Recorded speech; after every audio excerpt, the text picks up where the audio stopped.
I never planned to end up here, in a cabin so far removed from the world that even the nearest town, a sleepy little speck on the map, feels like a distant memory of civilization. Yet here I am, living my days surrounded by towering pines and the endless expanse of the Colorado wilderness. It's a life most people can't imagine. They'd call it lonely, maybe even crazy. But for me, it's the only place where I've ever felt truly free. Out here, every breath feels cleaner, every sound sharper. The world seems bigger, more alive, and for the first time in a long time, I feel like I belong somewhere. The cabin itself isn't much, just a simple structure of weathered wood, a sturdy roof, and a stone fireplace that crackles with warmth on cold nights. The inside is a reflection of me, practical, a little disorganized, but full of character. Photographs I've taken of elk in the mist and hawks in mid-flight line the walls. My gear, tripods, lenses, and camera bags is strewn across a table that doubles as my workstation. It's not glamorous, but it's mine. Every inch of this place feels like home.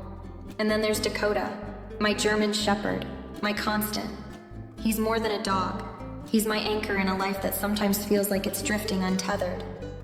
I remember the day I brought him home like it was yesterday.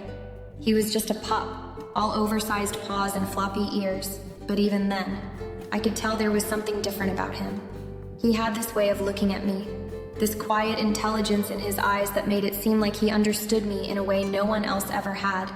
Now, he's fully grown, strong and alert, with a coat that shines like polished steel in the sunlight. He moves with a kind of grace that speaks to his breed's lineage, but what stands out the most is his loyalty. Dakota is always there, whether I'm trudging through knee-deep snow to get the perfect shot of a moose, or sitting by the fire lost in my thoughts. He doesn't just follow me, he watches over me. It's like he's made it his mission to protect me from the world. Even out here where the only threats are the occasional bear or cougar, my days follow a rhythm that's both predictable and grounding. Mornings start early, just as the first light seeps through the trees, turning the forest into a watercolor of golds and greens. Dakota and I head out together, my camera slung over my shoulder, his ears twitching at every rustle in the underbrush. He's always alert, always one step ahead, as if he's clearing the way for me. I like to think of these moments as our time, just me, him, and the wild. Evenings are quieter, but no less meaningful. After a long day, I'll throw together a simple meal, something warm and hearty to chase away the chill that seems to settle in as soon as the sun dips below the horizon. Dakota always sits nearby, his head resting on his paws, watching me with those deep, knowing eyes. Sometimes I'll talk to him, letting the words spill out as if he's the only one in the world who could possibly understand. And maybe he is. "You think I'm doing okay, boy?" I'll ask, half joking but half serious too. He'll tilt his head, his ears perking up, and it feels like he's saying that, "Yeah, you're doing fine." There's a kind of peace in this life that's hard to explain. It's not the kind of peace that comes from the absence of noise or chaos. It's deeper than that. It's the peace of knowing that out here I'm exactly where I'm meant to be. The forest doesn't judge me or expect anything from me. It just exists, vast and untamed, and I'm lucky enough to be a part of it. But the truth is, I wouldn't survive out here without Dakota. He's my shadow, always by my side, always ready to step between me and whatever might come our way. There's a strength in him that I draw from, a kind of quiet courage that reminds me I'm never truly alone. In the moments when the isolation starts to creep in, when the wind howls against the cabin walls and the shadows stretch long across the floor, it's his presence that keeps me grounded. This life isn't for everyone. It's raw and unpredictable, full of challenges that would send most people running back to their safe, comfortable lives. But for me, it's everything I've ever wanted. And with Dakota by my side, I know I can face anything that comes my way.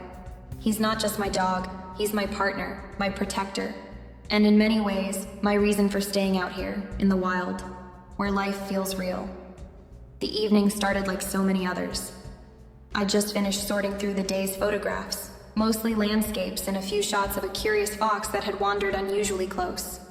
The sun had long since dipped below the horizon, and the forest outside my cabin had surrendered to the inky blackness of night. The only sounds were the faint crackle of the fire in the hearth and the occasional sigh from Dakota, who lay stretched out on the rug at my feet. His steady breathing was a comfort, a reminder that no matter how remote or solitary my life out here might seem, I was never truly alone. I was about to call it a night when Dakota's head shot up, ears swiveling toward the door. His body tensed, muscles coiled like a spring ready to snap. It wasn't unusual for him to react to the sounds of the forest, deer passing through, branches snapping under the weight of a wandering elk, but this was different. He didn't bark or growl. Instead, he stood up slowly, his eyes fixed on the door, his entire posture radiating alertness. "What is it, boy?" I asked, my voice breaking the quiet. Dakota didn't respond. He never did when he was in this kind of state. He just stayed there, frozen, his nose twitching as he sniffed the air. That's when I noticed it, a faint, flickering light dancing through the trees. It was subtle, barely visible from where I sat, but unmistakable. My heart skipped a beat. There shouldn't have been anyone out there. The nearest neighbor was miles away, and hikers rarely ventured this deep into the woods, especially not at this time of year when the trails were covered in snow and the temperatures dropped dangerously low at night. I stood up, moving to the window for a better look. The light was still there, bobbing slightly as if whoever or whatever held it was moving.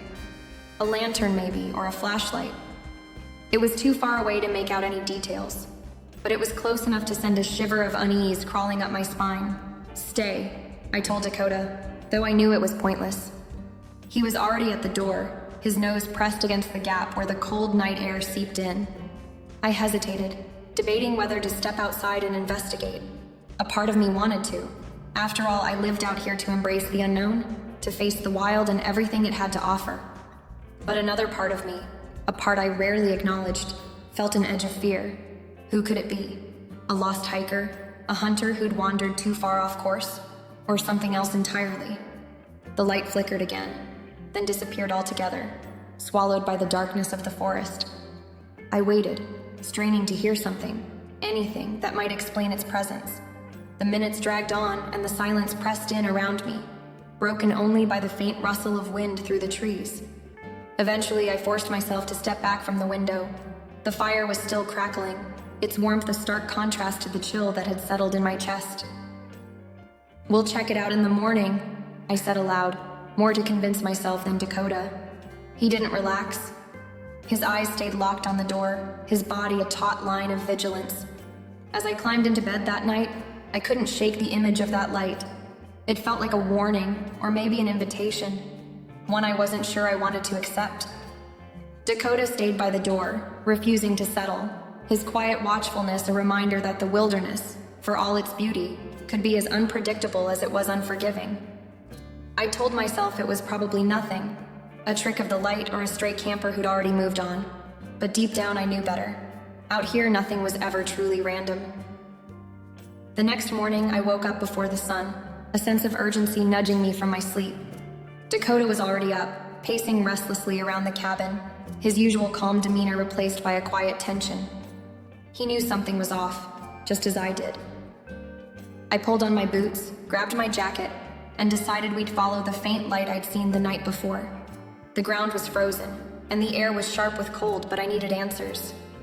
Dakota led the way as we stepped outside, his nose to the ground, his tail low. He was on edge, but I knew I could trust him. His instincts had never steered me wrong before. The forest around me was silent, still as if it too was holding its breath. The trees stood like dark sentinels, their bare branches creaking slightly in the wind. There was no sign of movement, no other sounds besides our footsteps crunching over the frost-covered earth. We walked for what felt like miles, the world around us slowly coming to life as the sky lightened with the first hints of dawn.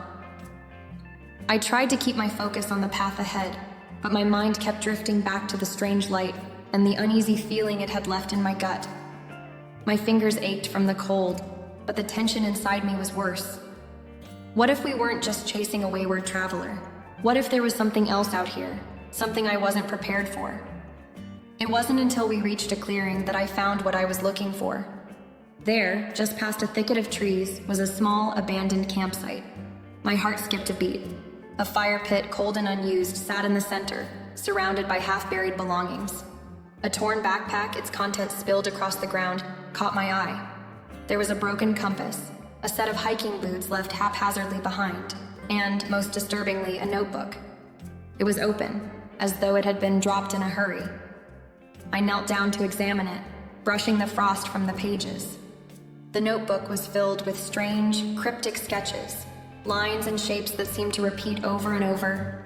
Some of the drawings were familiar, like symbols I'd seen in old maps or ancient carvings, but others were completely foreign to me.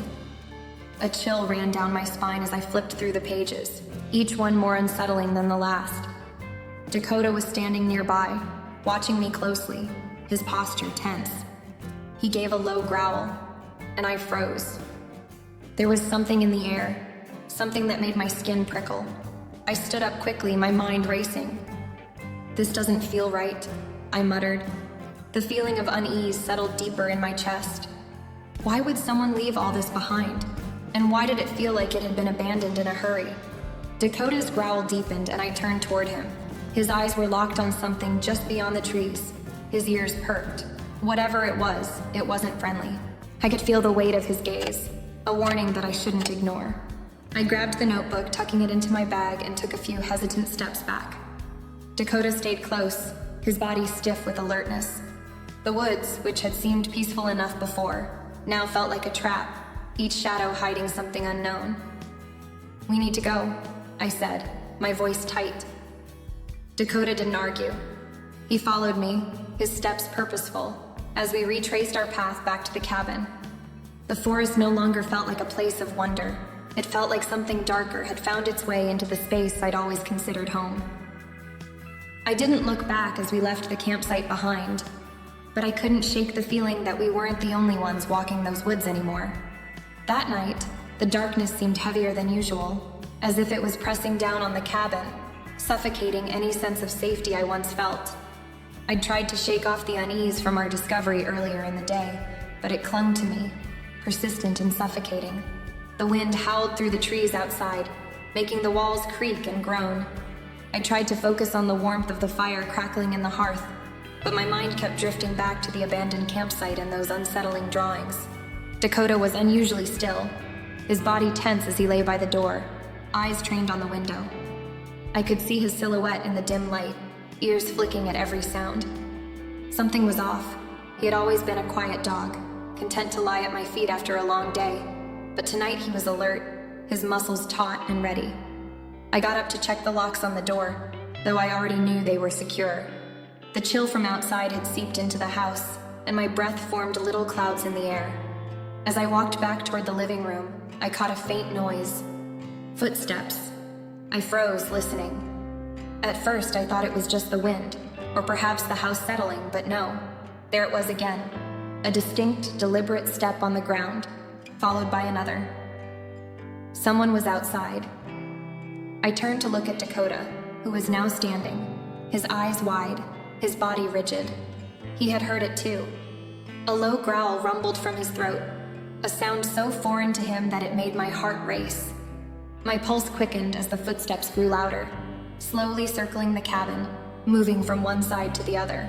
I grabbed the flashlight, my hands shaking as I flicked it on.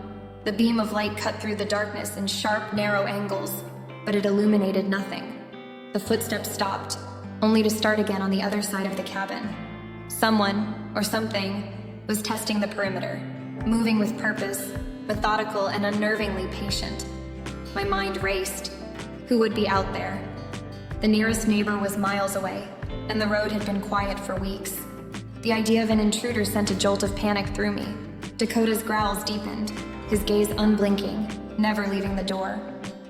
I slowly stepped toward the window, the cold air from outside creeping in as I lifted the blinds just enough to peer through. My flashlight cut across the yard, illuminating nothing but the dense, unbroken trees. There was no sign of movement, but I knew someone, or something, was out there. Suddenly, the footsteps stopped. I held my breath, listening. The stillness in the air was suffocating. Then, just as I was about to step back from the window, I saw it. Something shifted in the shadows, a figure moving swiftly between the trees. My heart slammed against my chest, I couldn't make out any features, but the shape of it was unmistakable. It wasn't an animal, and it wasn't a person I recognized. Before I could react, the sound of scraping on the wood outside the door broke the silence. My pulse raced, and Dakota stood, hackles raised, now alert and prepared. The air felt thick with anticipation, and every muscle in my body screamed for action. I backed away from the window, my hand trembling as I fumbled for my phone to call for help. But then I remembered, no service, no signal, no way to reach anyone. I was truly alone. Dakota's stance had shifted. He was between me and the door now, his growl a low rumble that seemed to vibrate through the cabin. He wasn't going to let anything near me without a fight. I stood frozen, waiting for whatever was out there to make the next move. I could hear my heartbeat in my ears, every second feeling like an eternity. The scraping sound stopped, but the silence that followed was deafening. Something was out there, and it wasn't leaving. The next morning, I couldn't shake the feeling that something had changed. The uneasy silence of the night still hung in the air, thick and suffocating, and I knew I couldn't wait any longer to figure out what was going on. I had to find out who, or what, had been out there. Dakota, ever the loyal companion, sensed my resolve and didn't protest when I clipped the leash onto his collar.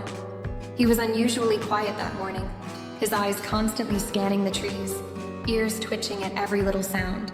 His presence gave me the courage to move forward, to step out into the unknown. I needed answers, and Dakota needed to know that I wasn't going to let fear control me. The crisp morning air was sharp against my skin as we ventured deeper into the forest. The trees loomed tall and dense around us, casting long shadows that stretched across the ground, even in the early hours. As we moved further away from the cabin, I couldn't help but feel a sense of foreboding, like we were crossing an invisible line into a place where we didn't belong. The forest, which I had once felt so connected to, now felt alien, as though it was hiding secrets from me. Dakota trotted ahead, nose to the ground, his tail stiff and alert. I followed, my steps slow and deliberate, listening for any signs of movement around us. Every rustle in the leaves, every snap of a twig underfoot made me tense. It wasn't the normal sounds of the woods that I was used to. It was something different, something off. We came across the remnants of yesterday's path, the faint markings on the trees that I had noticed the night before. They were odd, jagged scratches, deep gouges in the bark that looked far too deliberate to be caused by animals. Something had marked these trees on purpose. I ran my fingers along one of the scratches, feeling the rough texture beneath my touch, and shuddered. There was no reason for these to be here. The forest didn't work like this. It wasn't natural. Dakota let out a low growl as he stopped beside me, his nose sniffing the air. His stance was tense, as if he were trying to decipher something I couldn't. We stood there for a moment, surrounded by silence, but the kind of silence that felt dangerous, the kind that made the hairs on the back of my neck stand up. We continued moving forward, my heart pounding in my chest. The further we went, the more I began to feel like we were being watched. The forest seemed to close in on us, its vastness now oppressive, its shadows darker and more suffocating. A distant sound, almost like a whisper, reached my ears. My breath caught in my throat. It wasn't wind. It wasn't an animal either. It was something, or someone. I turned to look at Dakota, who was now looking back at me with wide, anxious eyes. His ears were up, his body tense. Whatever was out there, he felt it too. Suddenly, the whisper came again, louder this time. It was a voice, faint but clear, carrying through the windless air. A shiver ran down my spine as the words seemed to drift toward us. Turn back. The voice wasn't a shout or a cry. It was soft, almost a breath, but it was unmistakable. My body froze. Dakota's ears flattened against his head, and he growled again, a deep, menacing sound that vibrated through the stillness of the forest. I felt my pulse spike. That voice, it wasn't in my head. It was real, and it was meant for us. I glanced around, trying to locate the source, but the trees were still, their shadows dark and oppressive. There was no one there, but I could feel them. I could feel eyes on us, lurking in the depths of the forest, watching from the shadows. I wanted to turn back, I wanted to grab Dakota and run back to the safety of the cabin, but something in me refused. My curiosity burned too strongly, and the need to understand this feeling, this presence, was overwhelming. With Dakota at my side, his growls growing louder, we pressed on, deeper into the woods, toward whatever awaited us. As the sun began to dip below the horizon, painting the sky with deep purples and fiery reds, I could feel the weight of the day pressing down on me. My legs ached from the long trek, and Dakota's growls had only intensified, a constant hum of warning that something was wrong. The air was thick with tension, and I knew we were getting close to something important, something I hadn't been prepared to find. We stumbled upon the cave completely by accident. At first, it had seemed like just another rock formation, blending seamlessly with the terrain. But as I approached, I saw something that made my stomach turn. A trail of disturbed earth leading into the darkened entrance, the remnants of a fire long since extinguished. It wasn't the work of animals. Someone had been here, and not just anyone, a person, or something human-like. Dakota's low growl grew louder, his body stiffening beside me. He was on edge, eyes darting around, nose twitching as he sniffed the air. I held my breath and stepped forward, feeling a strange pull toward the dark mouth of the cave, as if I couldn't turn away now, no matter how much my instincts screamed at me to leave. The entrance was narrow, but I forced myself to step inside. It smelled damp, the air cool and heavy with the scent of earth and decay. The shadows seemed to close in around me, my flashlight's beam cutting a narrow path through the darkness. I felt Dakota press against my side, his body tense with fear, but he didn't leave me.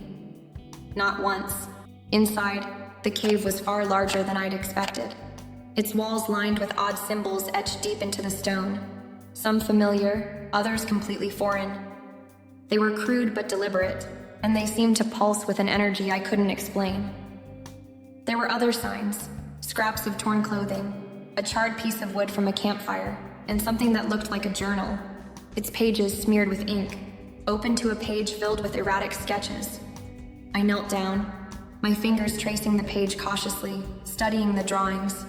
They were chaotic, terrifying, figures twisted in unnatural poses, symbols that felt ancient, as though they belonged to a world long forgotten. One of the sketches caught my eye. A creature, half human, half shadow, standing in the center of a circle surrounded by strange runes. It sent a shiver down my spine. Dakota's growl was louder now, a warning that made my pulse race. I stood up quickly, the eerie feeling of being watched suddenly overwhelming. I turned to look behind me. That's when I saw it, a movement in the shadows just outside the cave. Something or someone was standing at the entrance, watching. I grabbed Dakota's collar, pulling him closer to me, my heart pounding in my chest. I tried to peer into the darkness, but all I saw was a shape, tall and cloaked, just beyond the reach of the light. I couldn't make out details, but I could feel the eyes that seemed to pierce right through me. And then, without warning, the shape moved, disappearing into the forest with a swiftness that made my breath catch in my throat. My mind raced. Had it been a person, or something else entirely? But before I could dwell on it, Dakota's growl turned into a snarl. He lunged toward the entrance, his fur bristling, teeth bared. I barely had time to react before the shadow reappeared, closer now, its figure more defined. It was not human. It was something else, something that moved with a chilling, unnatural fluidity. Panic set in. I grabbed Dakota's leash and yanked him back, urging him to retreat. We had to get out of there. We bolted from the cave, my legs burning as we ran back toward the cabin, the sounds of footsteps following us in the darkness. Dakota's growls echoed in my ears, but I dared not look back, knowing whatever it was too close, too dangerous. The chase had begun. The night felt endless, a heavy cloak of darkness that pressed down on my chest, making it hard to breathe. The usual sounds of the wilderness, the chirping of crickets, the rustling of leaves, had all faded, replaced by a tense, suffocating silence.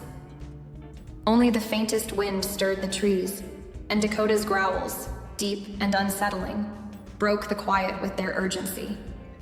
I could hear footsteps again, closer this time. My heart pounded in my chest as I tightened my grip on the flashlight in one hand, and the can of bear spray in the other. It was the only weapon I had, and I had no idea how effective it would be against whatever was lurking outside. But there was no time to second-guess myself. I'd been living alone in this wilderness for years, but tonight, it felt like the wilderness was no longer mine. I moved cautiously toward the window, my legs stiff from adrenaline. I didn't dare to open it. Just peeking through the blinds was enough to see the shape moving around the perimeter of the cabin. It was impossible to tell whether it was a person or something else, but I could see that it wasn't walking like a human. There was an eerie, unnatural fluidity to its movements, like it wasn't bound by the same laws that governed the world around us. Dakota barked sharply, the sound so loud it made my skin prickle. I jerked back from the window, the panic rising in my throat. "Stay quiet, boy," I whispered, my voice shaking despite my best efforts. I didn't want to draw any more attention to ourselves, but the truth was, we were already exposed. The cabin felt too small, too fragile, like it couldn't hold back whatever was out there. I glanced toward the door, considering my options. The back window was a potential escape route, but that would put us directly into the open. It wasn't safe. No, we had to hold tight, we had to wait.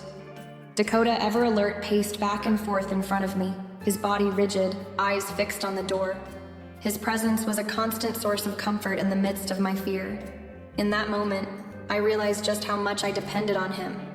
He wasn't just my companion out here, he was my protector. His loyalty was unshakable, and I knew without a doubt that if anything tried to break in, he would fight for me. Another step outside, followed by the unmistakable sound of something heavy scraping against the wooden door. The intruder was testing the entry point. I took a deep breath, trying to steady my shaking hands. This was it. If I didn't act now, it might be too late. "Dakota," I whispered, locking eyes with him. His ears perked up, and for the briefest second, I could see a spark of understanding in his gaze. We were in this together. I waited for the right moment, the instant when I knew we had no choice but to fight or die. As the door creaked, the thing on the other side pushed harder, rattling the frame. The force was strong enough to make the entire cabin shudder. My pulse raced as I positioned myself near the door, flashlight and spray ready. And then it came. There was no mistaking it anymore. The figure outside slammed into the door, rattling it on its hinges. It was no longer just a shadow. It was an attack. I didn't hesitate. With one fluid motion, I kicked the door open, spray in hand. Dakota lunged first, his teeth bared, his massive body charging forward with raw power. The thing on the other side was quick, but not quick enough. In a blur of motion, Dakota tackled it, knocking it to the ground with a growl that would have sent chills down anyone's spine. I didn't stop to think. My instincts took over as I sprayed the intruder with everything I had. The noxious mist filled the air, and the thing recoiled, screeching, more like an animal than anything human. Dakota stood between me and the creature, teeth bared, muscles tense, prepared for whatever came next. He was my shield, my line of defense in a world that had suddenly become very dangerous. The creature didn't move quickly enough to recover. Dakota lunged again, and this time it was over. The thing scrambled to its feet, but the spray had done its job. It retreated into the darkness, disappearing as fast as it had come. I collapsed against the doorframe, my body shaking with the adrenaline of the encounter. Dakota came to my side, licking my hand, as if to reassure me that it was over. But I knew better. This wasn't over.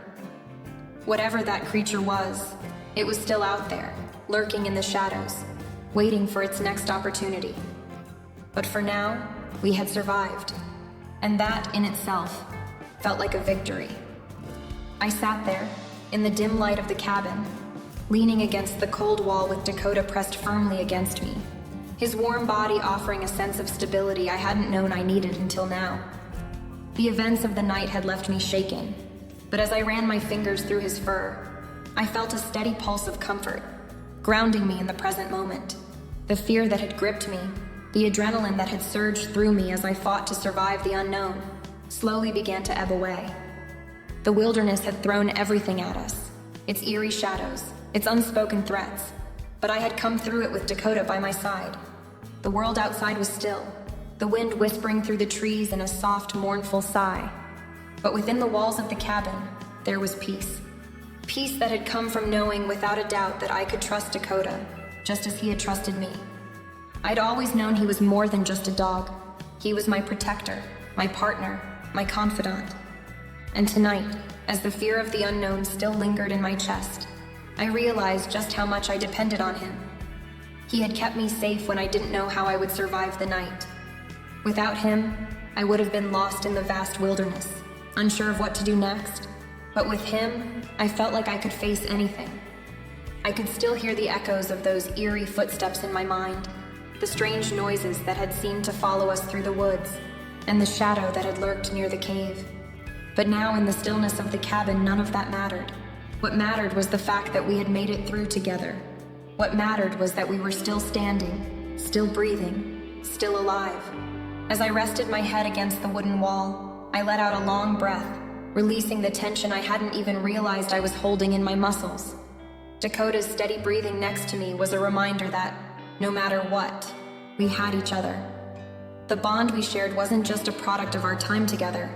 It was something deeper, something elemental. He was more than just a dog. He was family. I thought about everything we had been through, all the moments of uncertainty, the challenges of living alone in the wilderness, and how Dakota had been my constant.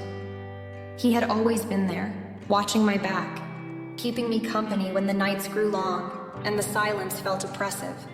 The wilderness could be beautiful and brutal, but with Dakota, it had never been as lonely as it could have been. He had been my anchor, the one thing I could always count on. And tonight, as the fear subsided, I understood just how much I relied on him.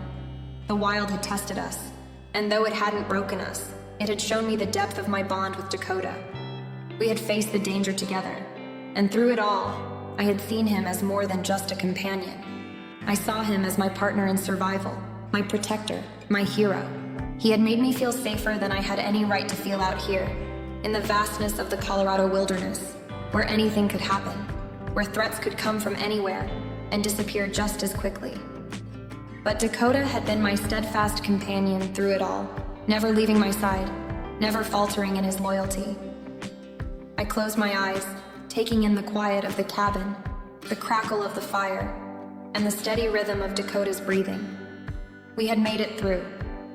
And as I sat there, I realized something profound. The wilderness was unpredictable. It was untamed, wild, and sometimes dangerous. But with Dakota by my side, I could handle whatever it threw my way. We had faced down the unknown, the shadows that lurked just beyond the reach of the firelight, and we had come through it stronger than ever. And I knew that no matter what happened next, no matter what the wilderness had in store for us, I would never have to face it alone. I stroked Dakota's head, his eyes looking up at me with a quiet understanding, as if he knew the depth of what we had just been through. And I knew, in that moment, that our bond was something that couldn't be broken. It was built on trust, loyalty, and the kind of understanding that only comes from living through moments like this together. Dakota had saved me in ways I couldn't even put into words, and in return, I would always do my best to protect him, to care for him, to stand by him. There was a peace in that realization, a peace that came from knowing that no matter what, we were in this together. And that, I thought, was enough. It had always been enough. I wasn't just surviving out here in the wilderness, I was thriving, and Dakota was the reason why. Together, we would face whatever came next, and together, we would always find our way. Because in the end, it was the bond between us that would keep us strong. It was the strength of that bond that made everything else seem small in comparison. And that, more than anything, gave me the courage to keep going.